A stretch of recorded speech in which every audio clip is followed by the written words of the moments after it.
Mustard Knuckle. Hello everybody, Mustard Knuckle back again. We're heading out in the Waffentrager,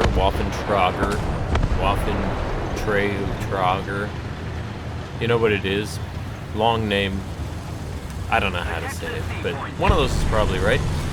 So, excuse me, this thing is pretty wild, and it's pretty cool. I think it looks awesome. It's low. Open top, obviously. Big gun. It's got the Pack 43 on it, 88 millimeters. It can move pretty well. So it's based on a Panther. The way this whole Waffentrager came along was the Army decided, I think the HER, is that what they called them? They decided they needed something that can carry around their big guns, but they didn't need it to be a whole tank. Because I guess, you know, building a tank takes a lot more materials and time and everything else. And they said, we gotta get these guns out there, so let's go. Let's do it now. This was in the early 40s, 42, 43, and work started. So there was a competition between Krupp and another company.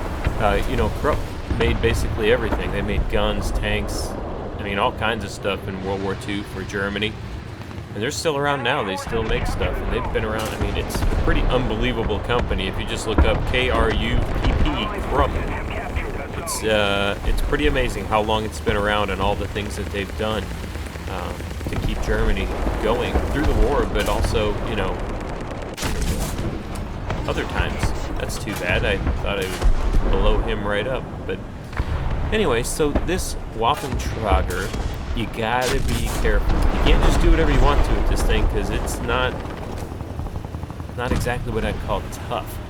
They were going to originally design this on the Panther II chassis, but the Panther II ended up getting canceled before they even made it. So then they went back to the Panther I, and there are so many mock-ups, drawings, and all these things. This is probably kind of part of what slowed down Germany in World War II. Is not necessarily just this vehicle, but the fact that they could not decide on anything. And when they did decide on something, they decided on the wrong thing. So that works out pretty well for all of us, that we're not part of Germany and that whole movement wasn't able to take hold. But, oh, how's that? But this is kind of just another case of they're spread too thin, they lost focus, and they didn't do what they were good at. So they started all these designs coming in, and oh, here we go. I'll get this guy. Nope. These designs started coming in, and they were, you know, they'd look at them and be like, nope. They'd look at another one, nope. And they wouldn't even, as far as I can see, they weren't even really giving a good reason why. I'm just trying not to die here, okay? I want to get up where I can take a shot at these guys, but they keep moving. If they would stop moving, then I'd be able to do something here. Let's try this. Oh, that guy's going. I'll just follow him. So by the time... Oh, see, that definitely would have killed me. Let's see if I can take care of that guy.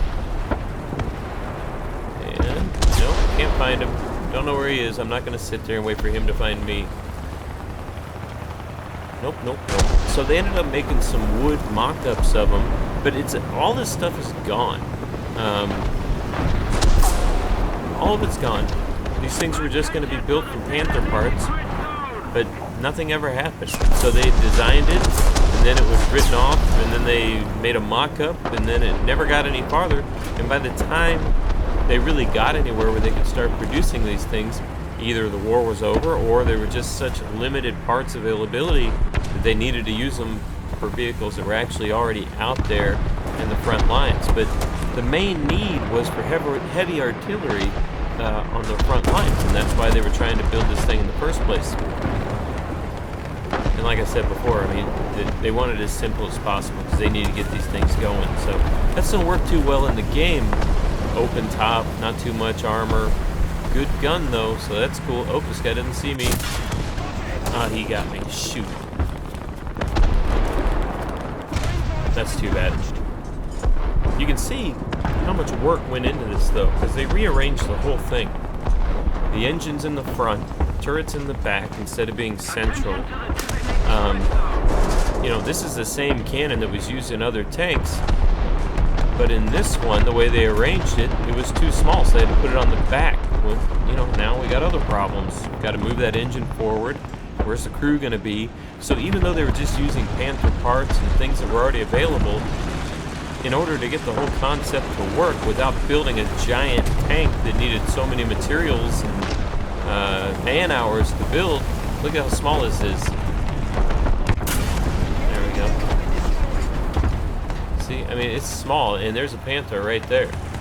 So you can see how small this is, even though it's made from parts that are common to both of these vehicles. So gives you an idea kind of what they were looking at.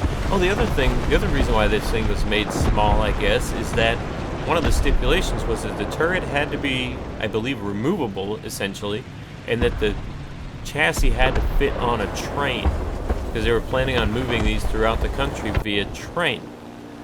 So that's another reason why they made it a little bit smaller. They made the turret to where it could come off, I assume, for just transportability.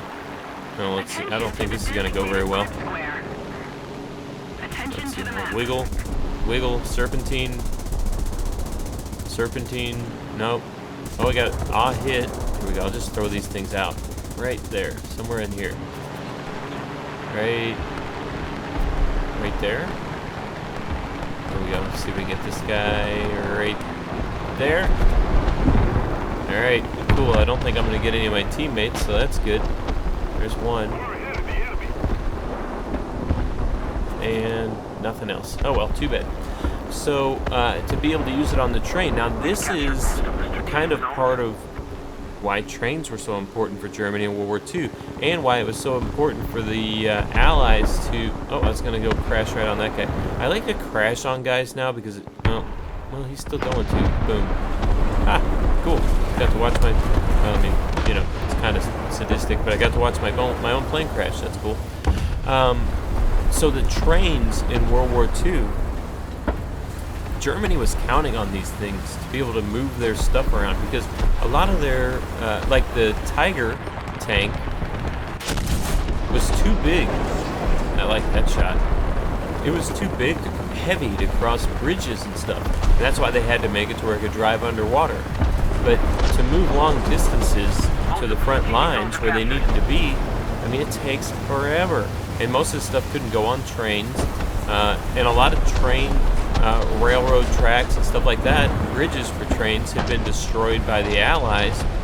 So this whole train idea was important in concept, but in the actual war, by the time you got to the end, when this thing would have been coming out, it wasn't usable anymore. That's probably another part of the reason why the whole design, the whole idea got scrapped.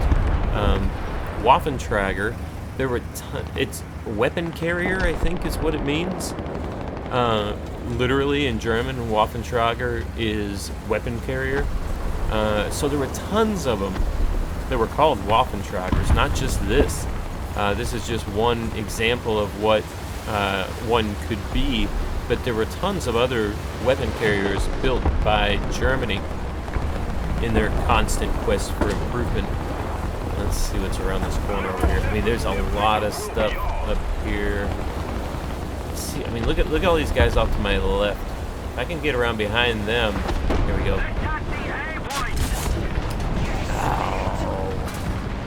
Well, I guess that was a pretty high shot. I shouldn't expect too much on that.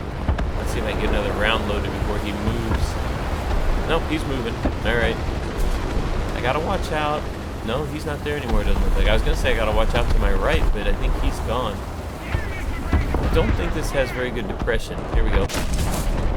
Okay, that'll help the team. Getting rid of a tiger is always good. This guy's still sitting down here, so I gotta watch out for him. Oh, he's trying to drop the arty on me. Oh, boy. This thing doesn't stand up to that very well with the open top. I've already got a pretty beat up crew here, so let's see what happens.